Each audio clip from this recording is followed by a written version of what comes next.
Hi, this is Professor Fernandez, and this is video 3 in lesson 18. We'll be talking here about net signed area, and we'll be doing an example from Calculus Simplified. So let's take a look at the example. It says calculate this definite integral using the evaluation theorem and also 5.18. So I'll tell you what those are in a minute. So the evaluation theorem we covered in detail in video 17.3. Might want to take a look at that for review. Also, you might want to take a look at videos 18.1 and 18.2 where we use that evaluation theorem in different contexts. So I'm going to scroll over here, down here, and just remind you what the evaluation theorem says. Suppose that the function, little f, which is the integrand, is continuous on the interval of integration, a to b, and that you have found an antiderivative, capital F. Okay, so again, we would denote that this way using the indefinite integral notation. So if you've done all that, then what does the evaluation theorem say? It says that the definite integral from a to b of little f is capital F of b minus capital F of a. So applying this theorem is really kind of a two-step process. Number one is finding the antiderivative, and then number two is calculating this right-hand side. Of course, that presupposes that the function you're integrating is continuous so that you can use this particular theorem. So it's always a good idea to just check that. Okay, so let's go ahead and do that for this example. All right, so integrating 0 to 2 x minus 1 dx. First thing I'll do, that's step number one, is find the antiderivative. To do that, I'm going to use a property of integration, right? Properties of integrals, that was covered in this video. I'm going to split up the integral into the difference of x dx and 1 dx. And then I'm going to write each one of these as a power function. So x to the 0 for the power function, to view 1 as a power function. Why would I do that? Well, because I have an integral version of the power rule. So that was video 18.1, which tells me that as long as I can identify the power function and then the exponent, then I just add 1 to the exponent, divide by the result, minus add 1 to the exponent, divide by the result, and that is my antiderivative. So this is x squared over 2 minus x plus c. And then now finally I have identified my antiderivative. So the first part of this is done. So I have my f of x. All right, and then number two, then I can use that antiderivative in here, x squared over 2 minus x, and evaluate it from 0 to 2.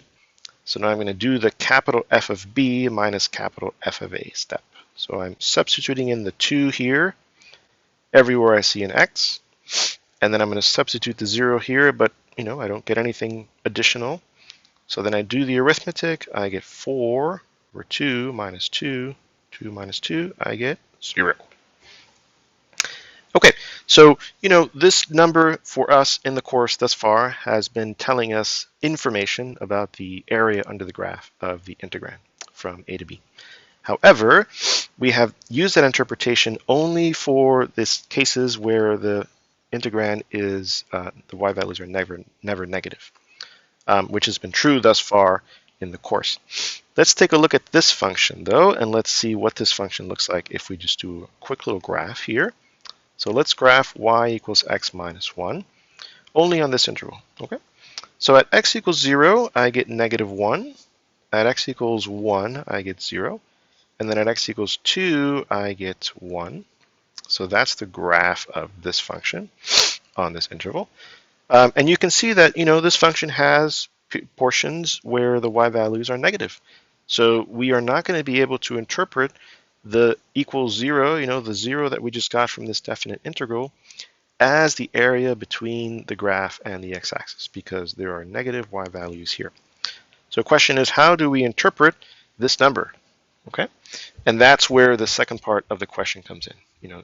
Calculate this integral using the evaluation theorem, but also this 5.18.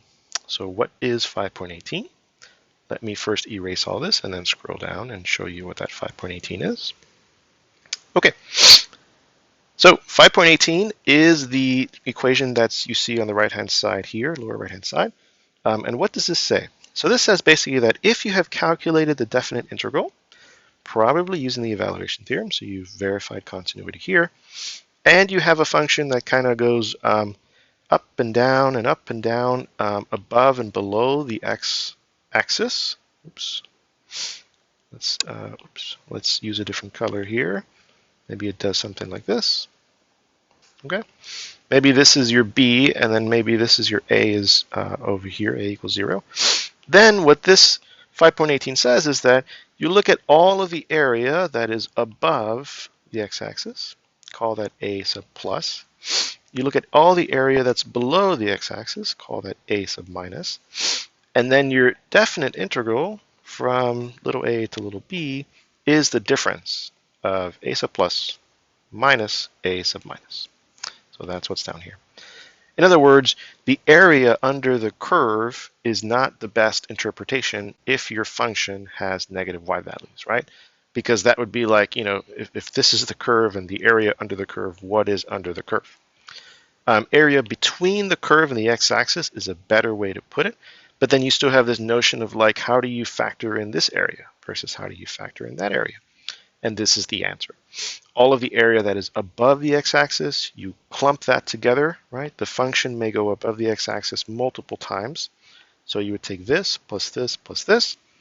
And all of that sum, the sum of all those areas is a sub plus. And then you subtract all of the area that's below the x-axis, right? This plus this plus this, all that would turn into, in sum, a sub minus. So one thing we learn from this notion is that the definite integral in general now, meaning including for functions who have negative y values, is equal to a difference of two areas. Some people like to call this the positive area, and they call this the negative area. I don't like that terminology because area is always positive. But one thing that this formula does reveal is that the definite integral could yield a negative value. That would happen if there's more area below the x-axis than there is area above the x-axis. Here's an example, right? So here's a definite integral from a to b, which would have a negative value because the area below the x-axis is much more than the area above the x-axis. Okay, so henceforth in the course, right, this is why the title of this video is net signed area. Instead of referring to the definite integral as yielding, in this case, for example, the area under the curve and above the x-axis, we will refer to it as yielding a net signed area in recognition of the fact that sometimes it might be positive, sometimes it might be negative, and there's this kind of subtraction of areas going on in that calculation. All right, so to finish up this example, let's in fact do all that for this x minus 1 function. So here is the graph, and there are a variety of ways that I can do this now, right? I'm looking for those two areas, a sub plus and a sub minus, and then I will subtract them. Now that I've drawn my graph, I'm going to look at all the places where the area is above the x-axis, right? That's over here. This is a triangle of base length 1, of height 1. So that area is 1/2 base times height. Great, so that's equal to 1/2. Then I'm going to go and do this again for all the area below the x-axis. That's over here. This is also a triangle, base 1, height 1. So this area is also 1/2 base times height, which is also 1/2. So then you can see the same thing, that the same answer we're going to get as before, which is the 0, because we have our 1/2 area above the x-axis minus our 1/2 area below the x-axis, and that subtracts to 0. So again, this getting the same answer is certainly a good way to check this, but we've gotten it in a radically different way that illustrates more of what's happening with the areas, the area dance, if you will, in this particular example. So last thing to mention is we could have done this using a property of integrals, and it would have yielded the same exact answer. We could have split it up from 1 to 2, split up the integral this way. That would have also given us 0. What would be the benefit of doing that? There's not really any benefit, but if you go back to this graph, right, notice that the integral from 1 to 2 is literally the area above the x-axis. So this equals a plus in this example, which is 1/2. The integral below the x-axis here is exactly this part, and that's the integral from 0 to 1, right? This is where x equals 1 is. So this second integral is really the contribution that gets us the minus a minus, right? So the a minus, this is the area below the x-axis. That's also 1/2. We calculated that up here. The negative comes from, again, its area below the x-axis. So we put the minus sign there. Okay, so again, the only benefit of really splitting up this way is that you get to see literally what portion of the original integral is a plus and what portion contributes the entirety of a minus. Of these, quote, 3 methods, depends really on what the question is asking for, which one you would use. This one just says calculate this using this method and then this method. If I had a choice, if I was just asked to calculate this integral in the wild, right? What would I do? I would probably, because the function is fairly straightforward to graph, I would probably just do what we did over here, right? And see that these areas are the same, but on opposite sides of the x-axis. So that would tell me 0. But second to that, I'd probably use the evaluation theorem just to double check my work and make sure that I haven't made any arithmetic mistakes or graphed incorrectly or something. So just zooming out here, last thing I'll say is remember, henceforth, the integrands that we're going to consider for calculating integrals could have negative y values. So that is going to mean that we are going to think of the result of calculating a definite integral in terms of net signed area. Sometimes we might get a negative answer, and that shouldn't cause any problems. It just means that there's more area below the x-axis than there is above the x-axis.